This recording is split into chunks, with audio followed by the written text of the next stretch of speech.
ఇది వచ్చేసి పొదరిల్లు సీరియల్ గురించి చెప్దాం అనుకుంటున్నాను. ఈ సీరియల్ అయితే చాలా బాగుందని విన్నాను నేను. ఇంకా ఈ రోజు నుంచి మన దాంట్లో సీరియల్స్ కానీ, మూవీ రివ్యూస్ కానీ, వెబ్ సిరీస్ రివ్యూస్ కానీ వస్తూ ఉంటాయి.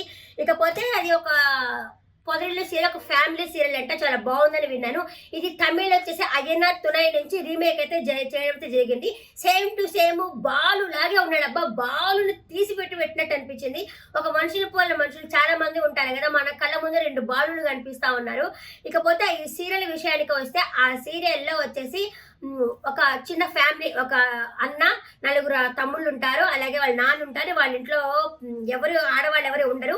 ఆయనకి ఏమని పేరు ఉందంటే, పెళ్ళైపోయి వాళ్ళ వైఫ్ చనిపోయి ఉంటుంది, నీ వైఫ్ నువ్వే చంపేశావు అనే పేరైతే ఉంటుంది. అలాగే రెండో పెళ్లి కూడా చేసుకున్నాడంట, ఆవిడతో పారిపోయిందంట. అంటే ఆయన ఊరికి తాగి తిరుగుతూ ఉంటాడు, అందరూ పారిపోయిందంట.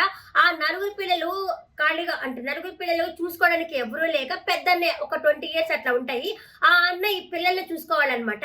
ఆ పెద్దన్నయ్య పేరు మాధవ, రెండో అబ్బాయి పేరు చక్రి, 3వ అబ్బాయి పేరు కేశవ, 4వ అబ్బాయి పేరు కన్నా అనమాట. ఆ కన్నా అన్న పిల్లవాడు చిన్న పిల్లవాడు. ఇంకా చక్రి వచ్చి మనకి కథ చెప్తా ఉంటాడు అనమాట.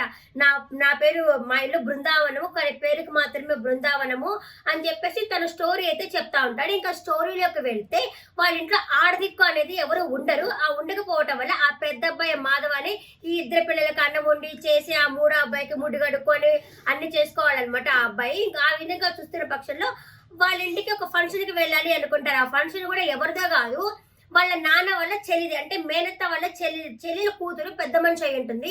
ఆ ఫంక్షన్ కి వెళదాం అనుకునేసరికి వాళ్ళ నాన్న ఒరే వద్దు, వాళ్ళ ఇంటికి వెళ్ళొద్దు, వాళ్ళంతా ఆస్తి కోసం అట్లా మాట్లాడే వాళ్ళు మంచి వాళ్ళు కాదు, మనం వెళ్ళొద్దు అనుకుంటాడు. కానీ ఆ పెద్ద అబ్బాయి ఏం చెప్తాడంటే, లేదు నాన్న, మనం అనేది వెళదాము, మనం ఇప్పుడు వెళ్ళకపోతే మన ఇంటికి ఎవరు రారు నాన్న, ఇప్పటికీ ఎవరు రావడం లేదు అని చెప్పేసరికి, సరేరా మనం వెళదాము, వెళ్ళిన తర్వాత వాళ్ళ బుద్ధి అది నీకు తెలుస్తుంది అని చెప్పేసి అంటాడు వాళ్ళ నాన్న.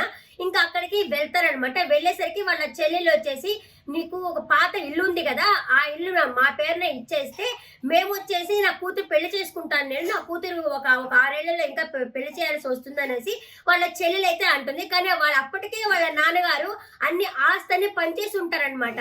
ఆ పంచేయటం వల్ల నా ఆస్తి నీకెందుకు ఇస్తాను అని చెప్పేసి అంటాడు. ఆయన కూడా ఇంకొక అన్న ఉంటాడు, ఆస్తి ఇవ్వను అంటే, లేదు నువ్వు ఇవ్వాలి అంటే మేము ఇవ్వము అని చెప్పేసి అక్కడి నుంచి రాబోతున్నా తింటా ఉంటారు. పాపం ఓన్లీ ఫంక్షన్కి వెళ్ళాలి కదా, తింటా ఉన్న పక్షుల్లో మనమే తినొద్దు పోరా అని చెప్పేసి తీసుకొచ్చేస్తారు. ఇంకా వాళ్ళ చెల్లి ఏమైనా కామ్గా ఉంటుందా? కామ్గా ఉండదు. వాళ్ళ చెల్లి వాళ్ళ అన్న కలిసి కోర్టుకి ఎక్కుతారనమాట. కోర్టుకి ఎక్కి మాకు ఆస్తిలో భాగం కావాలనేసరికి ఆ భాగం అయితే ఇవ్వరు. కానీ ఆ ఇంటిని మరమ్మత్తు చేయడానికి లేదు, కట్టడానికి లేదు, ఏమి చేయడానికి లేదు అనేసి కోర్టు అనేది తీర్పిస్తుంది.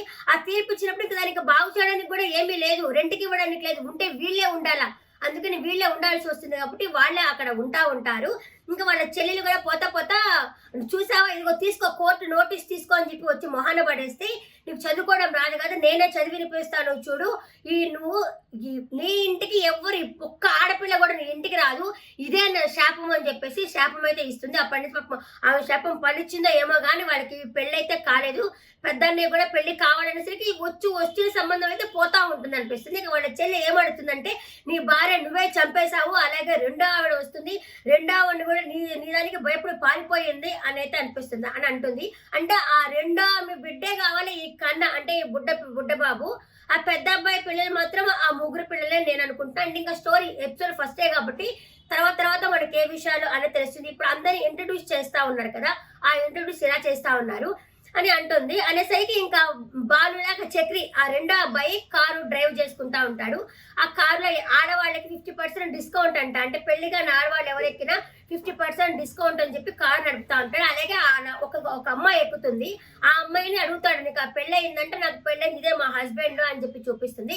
ఇంకా హీరోయిన్ ఇంట్రడ్యూస్ చేస్తారు. హీరోయిన్ పెద్ద బంగ్లా ఉంటుంది. ఆ అమ్మాయి ఒక ఆర్కిటెక్ట్ అనమాట. అమ్మాయి వాళ్ళ నాన్న ఎలా పెళ్లి చేయాలంటే, ఫారెన్ లో చేద్దామా, ఐలాండ్ లో చేద్దామా అనేసి ఆలోచిస్తుంటారు. వాళ్ళ నాన్న వాళ్ళ అన్నయ్య ఉండేసి, వాళ్ళ అమ్మ ఉండేసి, ఇంకా ఏంటి పెళ్లి కొడుకుని చూడక ముందే మీరు పెళ్లికి ఎలా చేయాలని ఆలోచిస్తున్నారంటే, లేదు మన కూతురు పెళ్లి హైదరాబాద్ లోనే పెద్ద మండపం చూసి పెళ్లి చేయాలా అనేసి వాళ్ళ నాన్న అంటారు.